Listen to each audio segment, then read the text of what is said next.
The unexpected visitors, the warning, Signal Commander Sarah Mitchell, floated through the main corridor of Deep Space Mining Station New Frontier, her magnetic boots clicking against the metal floor with each step. The station had been humanity's most remote outpost for 3 years, positioned at the edge of the Kepler system, where rare minerals could be harvested from asteroid fields. Life here was routine, predictable, and exactly how Sarah liked it. That changed when communications. Officer David Thompson's voice crackled through the intercom system, trembling with excitement and fear. Commander Mitchell to the bridge immediately. We have visitors. Sarah pushed off from the wall and glided toward the command center, her mind racing. Visitors meant only one thing out here in the void: aliens. After decades of searching, scanning, and hoping, first contact was finally happening at her station. The bridge buzzed with activity when she arrived. David hunched over his console, sweat beading on his forehead as he adjusted frequencies and transmission settings. Engineer Maria Santos monitored the station's defensive systems, though everyone knew their mining lasers would be useless against any species capable of interstellar travel. Dr. James Park, the station's chief medical officer, stood at the main viewport, staring out at something that made his face go pale. Report, Sarah commanded, settling into her captain's chair. David turned to face her, his dark eyes wide with disbelief. Commander, a ship appeared on our sensors 47 minutes ago. It's massive, easily 10 times the size of our station. The hull composition is unlike anything in our databases. It's been maintaining position exactly 1 kilometer away, completely silent. Sarah looked through the main viewport and felt her breath catch in her throat. The alien vessel resembled a giant crystal formation, its surface reflecting the distant stars in patterns that seemed almost organic. Smooth curves and sharp angles blended together in a design that looked both ancient and impossibly advanced. Any communication attempts? She asked. Dozens, David replied. Radio waves, laser pulses, mathematical sequences, even music. Nothing gets a response. They're just ... watching us. The silent observers, dear. Park moved away from the viewport, his medical training making him naturally curious about any new life forms. Commander, I've been observing their ship for the past 30 minutes. There's definitely some kind of energy field surrounding it. My instruments are picking up electromagnetic patterns that suggest active scanning. Scanning for what? Sarah asked. Unknown. But whatever they're doing, it's thorough. The scans are penetrating our hull, our systems, even our living quarters. It's like they're conducting a complete analysis of everything we are. Maria Santos looked up from her engineering console, her expression troubled. Commander, our power consumption has increased by 12% in the last hour. Something is drawing energy from our systems, but I can't identify the source. It's not affecting our life support or critical systems, but it's definitely there. Sarah stood and walked to the viewport, pressing her palm against the reinforced glass. The alien ship hung motionless in space, its crystalline surface pulsing with faint internal light. She could feel the weight of alien attention focused on their small human outpost, and it made her skin crawl. David, try broadcasting our basic information again. Who we are, where we're from, our peaceful intentions. Maybe they need time to analyze our communication methods. For the next 2 hours, the crew tried everything they could think of. They broadcast mathematical constants, prime numbers, chemical formulas, and even recordings of human music and art. The alien ship remained silent, its mysterious scans continuing without pause. Then, just as Sarah was beginning to consider evacuation procedures, everything changed. The urgent message, the ship's communication array suddenly blazed to life, filling every screen on the bridge with streams of complex data. Symbols, equations, and three-dimensional models flooded their systems faster than their computers could process. David, What are you getting? Sarah demanded. It's incredible, Commander. They're downloading our entire language database from our computer core. Somehow they've accessed our educational files, our literature, our historical records. They're learning to communicate with us in real time. The flood of data continued for exactly 17 minutes. Then, silence returned to the bridge. The alien ship's crystal surface began to pulse with different colors, deep reds and urgent oranges, instead of the calm blues they had observed before. Commander, David said, his voice barely above a whisper, I'm receiving a transmission. It's in English. Sarah felt her heart pound against her ribs. Put it through the main speakers. Static filled the bridge for a moment, then a voice emerged. Artificial, mechanical, but unmistakably speaking human words. Attention biological entities of vessel designation New Frontier. This is Galactic Health Authority, Inspection Vessel Crystalline Harmony. Your current environmental conditions have been analyzed and determined to be extremely hazardous to organic life. The bridge fell silent, except for the steady hum of life support systems. Sarah exchanged confused glances with her crew. Hazardous, she called out toward the communication array. What do you mean hazardous? The response came immediately. Atmospheric. Composition shows oxygen concentration at toxic levels. Electromagnetic. Radiation exposure exceeds safe parameters. Gravitational conditions unstable. Temperature variations critical. Immediate. Evacuation protocol recommended for survival of biological entities. The shocking realization, Dr. Park stepped forward, his scientific mind trying to process what they were hearing. Commander, I think there's been a misunderstanding. Our atmospheric composition is perfect for human life. 21% oxygen, 78% nitrogen, with trace gases. This is exactly what we need to survive. The alien voice responded immediately, as if it had been listening to their conversation. Negative. Oxygen concentration of 21% is highly corrosive to organic tissue. Prolonged exposure results in cellular degradation and system failure. Your species exhibits extreme tolerance to toxic environments. Sarah felt a laugh bubble up in her throat, though nothing about the situation was funny. They think our life support is trying to kill us, she said to her crew. To them, the very air we breathe is poison. Maria Santos pulled up environmental readings on her console. Commander, if they consider oxygen toxic, then they must be silicon-based life forms. To them, our atmosphere would be like breathing acid. The alien transmission continued, now displaying complex diagrams on their screens. Evacuation vessels have been dispatched. Quarantine protocols will be established. Biological entities will be transferred to safe environments with proper atmospheric composition. David looked at the diagrams with growing alarm. Commander, these evacuation procedures? They're planning to put us in nitrogen-rich environments with almost no oxygen. We'd suffocate in minutes. Evacuation vessels arriving in 47 minutes, the alien voice announced. Prepare biological entities for immediate transfer. Do not resist rescue operations. Sarah watched through the viewport as 3 smaller crystalline ships detached from the main vessel, moving with purpose toward their station. The ships were beautiful in their alien design, but they represented a deadly misunderstanding that could end human presence in this system forever. Approaching rescue, the next 40 minutes passed in a blur of activity. Sarah ordered her crew to stations, trying to think of a way to communicate their situation to beings who saw human survival requirements as a toxic death trap. The irony wasn't lost on her. Humanity's first contact with alien intelligence, and the aliens were trying to save them from themselves. Asterisk.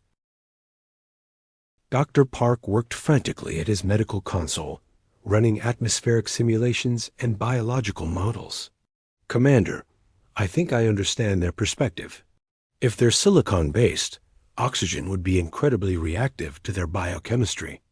It would literally corrode their cellular structure. From their point of view, we're living in a chamber of acid gas. Maria Santos monitored the approaching evacuation ships, her engineering mind analyzing their propulsion systems and energy. Signatures. These ships are incredibly advanced, Commander. Their technology is at least several centuries ahead of ours. But that doesn't mean they understand our biology any better than we understand theirs. David continued trying to establish better communication, broadcasting human medical data and biological information, hoping the aliens would realize their mistake before it was too late. Commander, he called out, I'm trying to send them our medical databases, our biological research, anything that might help them understand that we actually need this environment to survive. But I don't know if they're receiving it or if they think it's corrupted data. The alien evacuation ships drew closer, their crystalline hulls gleaming in the starlight. Sarah could see docking mechanisms extending from their sides, preparing to attach to the new Frontier's airlocks. Once those connections were made, there would be no going back. Biological entities prepare for evacuation, the alien voice announced again. Medical treatment will be provided in safe environment. Do not be alarmed by rescue procedures. Sarah stood in the center of her bridge, surrounded by her crew, watching his first contact with alien intelligence turned into a rescue mission that would kill them all. The aliens genuinely believed they were saving human lives, and that made the situation infinitely more dangerous than any hostile invasion. The evacuation ships were now only minutes away from docking, and Sarah knew that once they made contact, her crew would have very little time to convince their would-be rescuers that the greatest threat to human life was the aliens. Determination to save it. Asterisk, understanding and resolution emergency decisions. The first evacuation ship clanged against the new Frontier's docking port with a sound that echoed through the entire station. Sarah felt the vibration through the deck plates as the alien vessel's docking clamps engaged, sealing their fate unless they could find a way to communicate the truth. Commander, Maria Santos called from her engineering station. They're trying to establish an atmospheric seal with our airlock. If they succeed, they'll flood our docking bay with their nitrogen-rich atmosphere. Sarah's mind raced through their options. They could try to resist, but the aliens' technology was far superior to anything humanity possessed. They could evacuate to the escape pods, but where would they go? The alien ships would simply follow and continue their rescue mission. The only real solution was communication, somehow making these beings understand that humans and aliens had completely different survival requirements. David, what's the status of our transmissions? She asked. David's fingers flew over his console, adjusting frequencies and boosting signal strength. I'm broadcasting everything we have about human biology, Commander.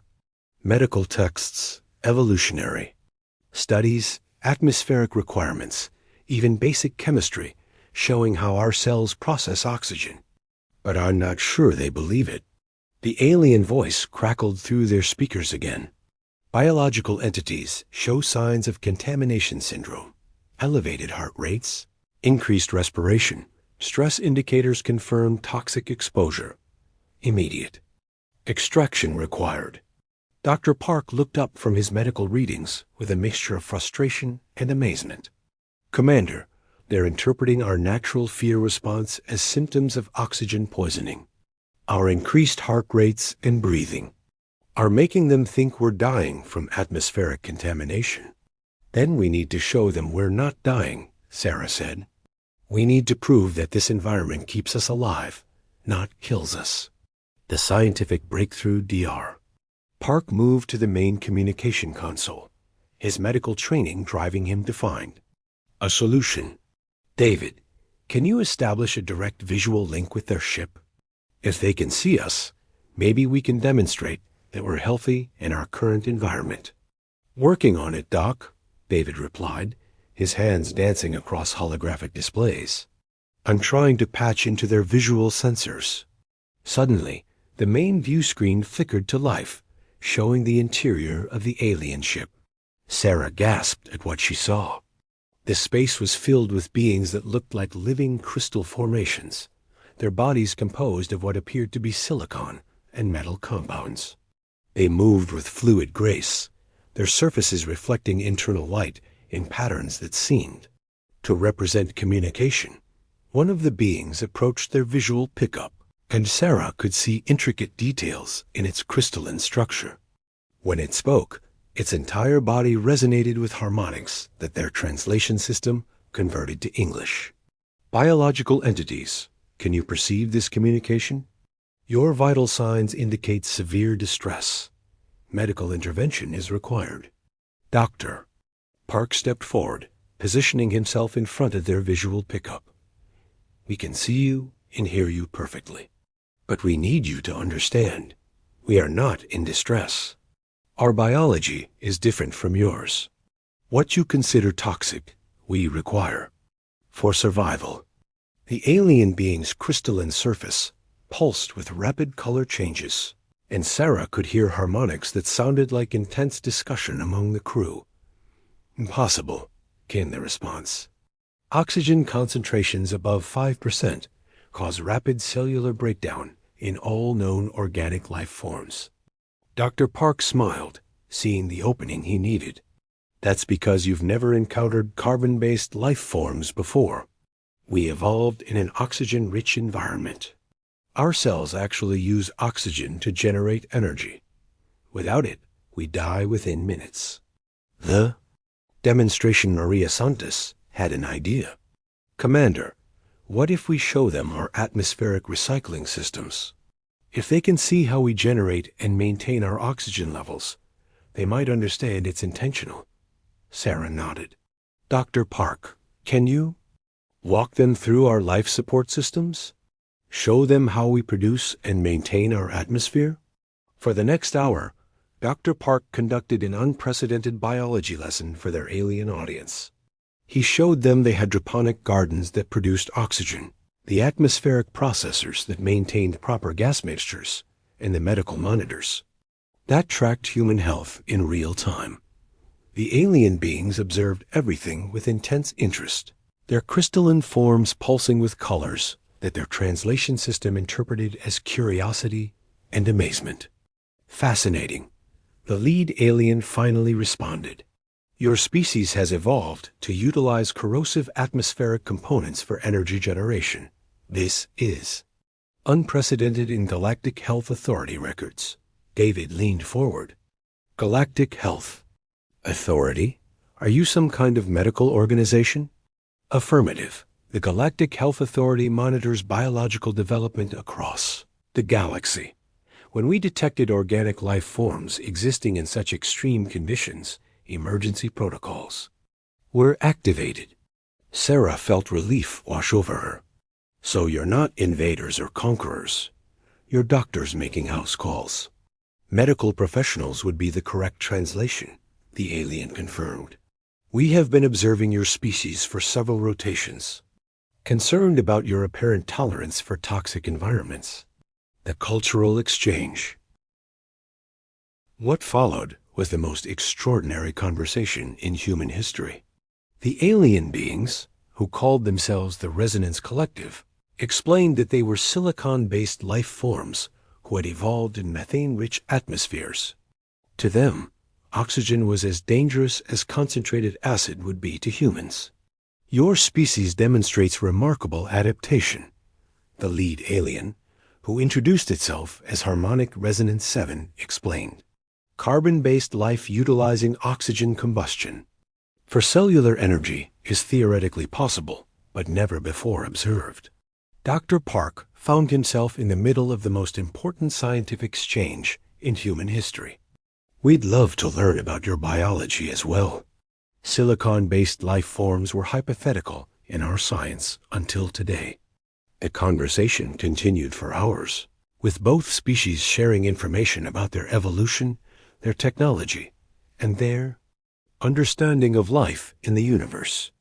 The Resonance Collective had been traveling the galaxy for thousands of years, cataloging and protecting biological diversity.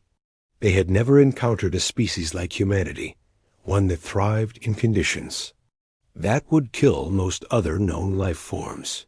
The new alliance, as understanding grew between the two species, the immediate crisis dissolved into excitement about future cooperation. The Resonance Collective were master terraformers and biological engineers, while humans brought unique perspectives on survival and adaptation. Proposal for continuing cooperation, Harmonic Resonance 7 announced. Your species' unique adaptations could provide valuable insights for galactic health authority missions. Would you consider exchange programs? Sarah looked at her crew, seeing excitement and wonder in their faces. We would be honored to work with the Galactic Health Authority, but we'll need to design meeting spaces that are safe for both our species. Maria Santos stepped forward. I've been thinking about that, Commander. We could create dual atmosphere facilities, separate environmental zones connected by automated systems. Each species stays in their optimal environment while sharing information and working together. The aliens' crystalline surfaces brightened with what their translation system interpreted as enthusiasm. Exceptional engineering solution. Construction protocols can be implemented immediately. The human factor over the following weeks, as the joint habitat construction began. Harmonic Resonance 7 made an observation that would define the relationship between humans and the Resonance Collective. Your species possesses unusual problem-solving capabilities, the alien noted during one of their daily exchanges. When faced with impossible circumstances, humans adapt and overcome. This trait is rare in the galaxy. Sarah smiled, thinking about humanity's history of surviving ice ages, crossing oceans, and eventually reaching the stars. We've had a lot of practice. Our planet wasn't always friendly to us, so we learned to make it work. Remarkable. Most species modify their environment to suit their needs. Humans modify themselves to suit their environment. This adaptability is why you survived conditions that would kill other life forms. Dr. Park nodded thoughtfully. It's also why we're excited to work with you. Every challenge is just another problem to solve, another way to grow and learn. The Resonance Collective had traveled the galaxy for millennia, but they had never encountered a species quite like humanity. Humans didn't just survive in extreme conditions. They thrived in them, adapted to them, and found ways to turn hostile environments into homes. The future begins 6 months after first contact. The Joint Research Facility, Harmony Station, was completed. The massive structure contains separate atmospheric zones for both species, connected by advanced communication systems and automated laboratories where humans and aliens could work together safely. Sarah stood in the human section of the station, looking through a transparent aluminum barrier at Harmonic Resonance 7 in the alien section. Both of them were reviewing data from their first joint mission, helping a newly discovered species whose planet was undergoing atmospheric changes. Human adaptability principles saved entire civilization. The alien noted, its crystalline form pulsing with satisfaction. Your species' approach to environmental challenges provided solutions the Galactic Health Authority had not considered. Sarah smiled, thinking about how humanity's greatest strength, the ability to adapt and overcome, had turned what could have been a disaster into the beginning of a new era of cooperation. Just wait until you see what we can accomplish together, she said. Humans have always been good at surviving impossible situations. Now we get to help others do the same. The misunderstanding that had brought them together, aliens trying to rescue humans from their own life support, had evolved into something neither species could have imagined. The Galactic Health Authority had found partners who could thrive in conditions that challenged every assumption about biological survival. Humanity had found guides who could help them understand their place in a galaxy teeming with life. As Sarah watched alien rescue ships depart for their next mission, now carrying human advisors and human-designed survival protocols. She knew that first contact had given humanity something invaluable, not just knowledge of alien life, but proof that human ingenuity and determination could make a difference on a galactic scale. The evacuation order that had started it all was now just the first page of a much larger story, one where humanity's refusal to give up in the face of impossible odds would help save lives across the stars.